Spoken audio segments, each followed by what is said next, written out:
Hello there everybody, this is Grant, also known as the Collector 75, and welcome to another Transformers The Last Knight review. This one is the Voyager class SCORN.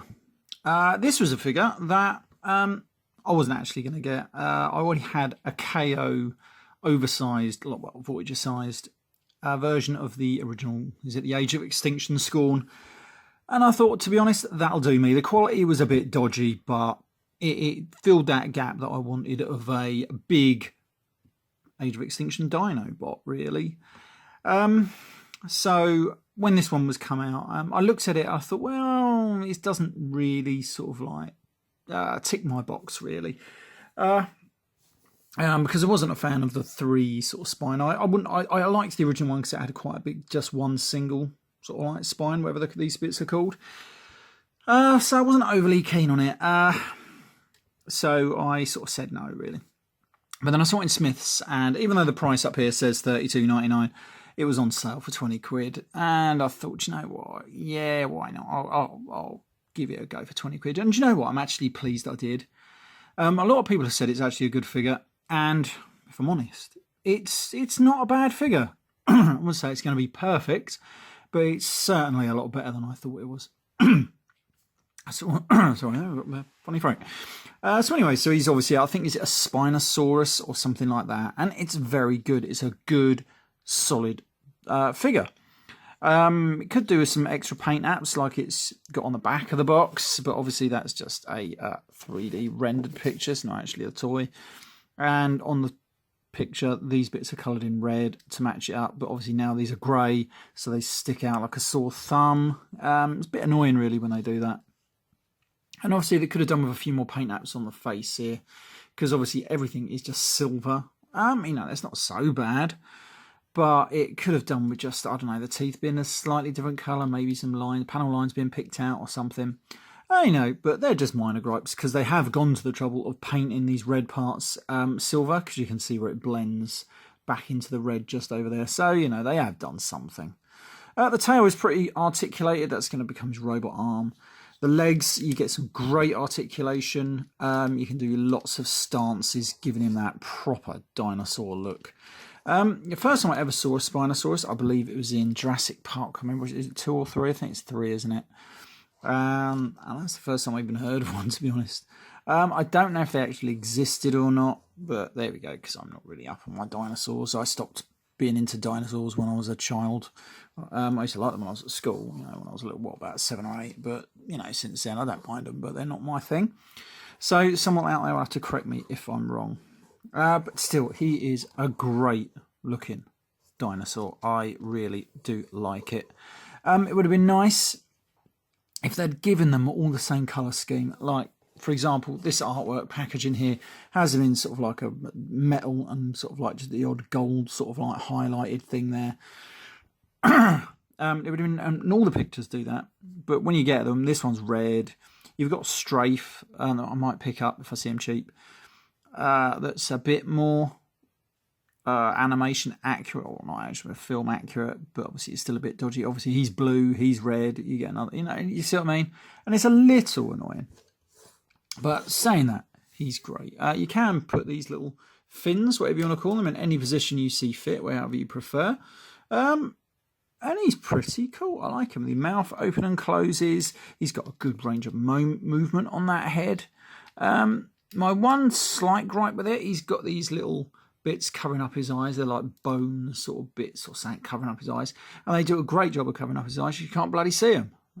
So, you know, it's a little bit self-defeating, but it's great. I like it. It could have just a little bit of this been tidied up.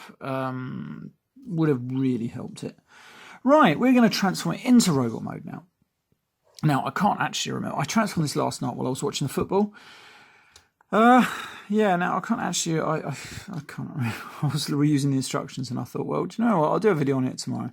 And I'm sure I'll remember how to transform it. So let's see if I can. Now, I think we turn this, we have to put this little ankle bit that way to make sure it goes through there. And then do we close it back up? I think so. That gives him his robot feet now then. So we're going to move that one flip that little bit up. That allows it to pass through. Close it back up. And then we got his robot legs. I'm going to fold these two bits down, which are the most strangest thing because they look like the bottom halves of his jaw, but obviously it goes nowhere near that. So, and what's the point? Bit odd. I'd rather just a panel. Anyway, right, so we got that. So we're going to disconnect his arm from under there. Now then, what do we do next? We're going to disconnect his hip joints from there. That should free up this one. Then we want to, what are we going to do next? We're going to close his mouth up, raise up these arms. This one has already just decided to disconnect for me, which is probably the right thing to do. So next I want this one to disconnect from in here, if I can get it, without, because obviously this part is not connected to his head. So I want to grab this one out. Right, so now we're grabbing that one out. Now then, we are going to start manoeuvring this mess that he is at the moment around. As you can see, it comes around to here. Right, then we want to open up these sections here. Then we're going to open up this. Then we want to get his robot head out, and I've got something to say about his bloody robot head. Then we're going to fold his, whatever you want to call it, Spinosaurus head into there. Now, I can't remember how exactly this goes. Does that just sort of fold into there? I can't remember now. It goes somewhere, doesn't it? I can't remember. Let's have a look at the picture. Let's see if I can see that thing behind his head. Because it's on, yeah, it sort of goes around here somewhere. Right, so if we open up these again, because there's two little notches that they go into. Oh, there it is, right. So that's it, there we are. Right, so they click into two little ports just there, so you know you've got it in the right position. That holds it all together. And we're almost there, believe it or not. Next step, we are going to rotate his legs down, like so, just straighten them out. And then these hip sections will come down because they're on two rotational joints there, and they're all going to fit together just there. Bring his robot legs down. Then we're going to get these arms. These are just going to come around to the sides, and they should click into place. I'm hoping, if I can see the right socket. Where's that one going to go? That one goes in here. It's hard to see. It looks like it's moved slightly. I think it's that one. Let's see if I can get this one in. Where's that one not going in? There we go. Right, so one's going to go in there, I think.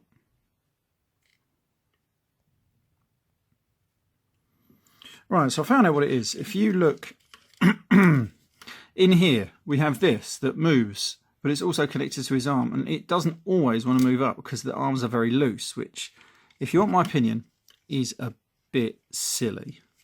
Because then you've really got to try and hopefully that you've got it in the right place without the arm moving, and it doesn't stay in there all that brilliantly.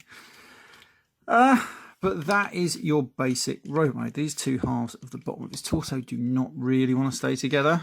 Now then, this arm doesn't do a lot. It sort of like just hangs around. That's why I'm moving back a bit here.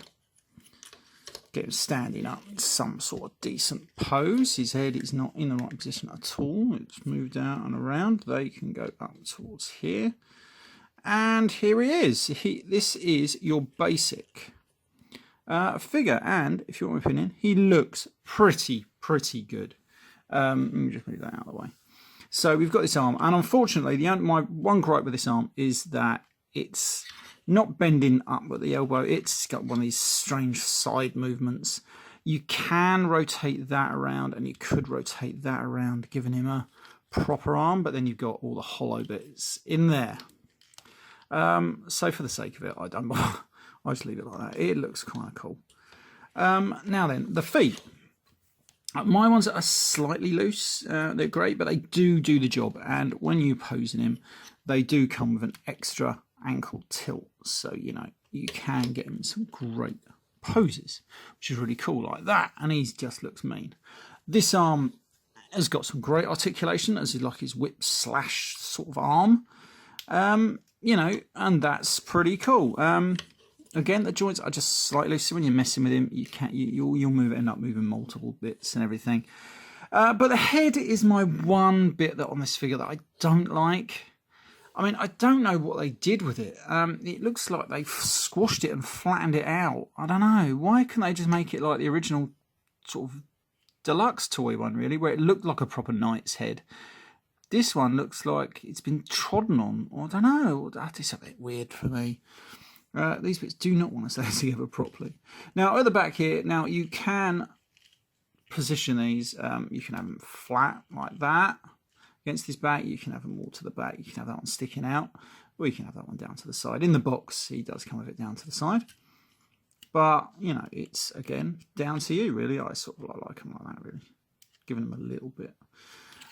But I love this figure. It is, I'm glad I picked it up. I think it looks good. And it may well replace my KO of the original figure. I'll probably keep it.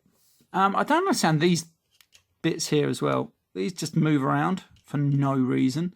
Didn't really need them. Don't need it for the transformation. So why is it there? You know, there's a few toys that could have done with some joints like that that didn't get them. That one has gone for no bloody reason why I can fathom. So there we go. But it's a great figure. It's one, I don't know if it's worth full price, but if you see it cheap and you got the money and you fancy a punt on a Dinobot, it's worth the money. It's worth it. It's a good, solid figure. And he just looks mean. And he looks like a Dinobot. And he looks great. Anyway, right, this is Graham, the Collect 75. I'm going to leave this video here. Yeah, I mean, he is £20 in Smiths at the moment. What's the date today? It's about the 20th of June, 2018. So whether, you know, he's still there or not, you'd be lucky. They did have a few Nitros in for 20 quid as well. It's a shame I bought mine off Kapow a while ago for 35. But, you know, that was, what, about 4 months ago. So, you know, it's one of these things that, especially in the UK, you just never know what is going to turn up and what will sell out straight away. You see what I mean? It's a bit hit and miss. But this figure, good 7, possibly 8 out of 10. If you had some more tighter joints, without that head sculpt, you would have got a 9 from me. But, great figure. Right, okay, you can rate this video. You can, not rate it, what is it these days? It's a thumbs up in it, I keep forgetting about. Thumbs up, you can share it, you've got the notification bell, and of course you can subscribe, and of course you can follow me on Instagram at the Collect 75, and I keep forgetting to say that one these days. And of course you can support my channels using the links below. Right, this has been Graham, the Collect 75. I'll see you next time. Bye for now.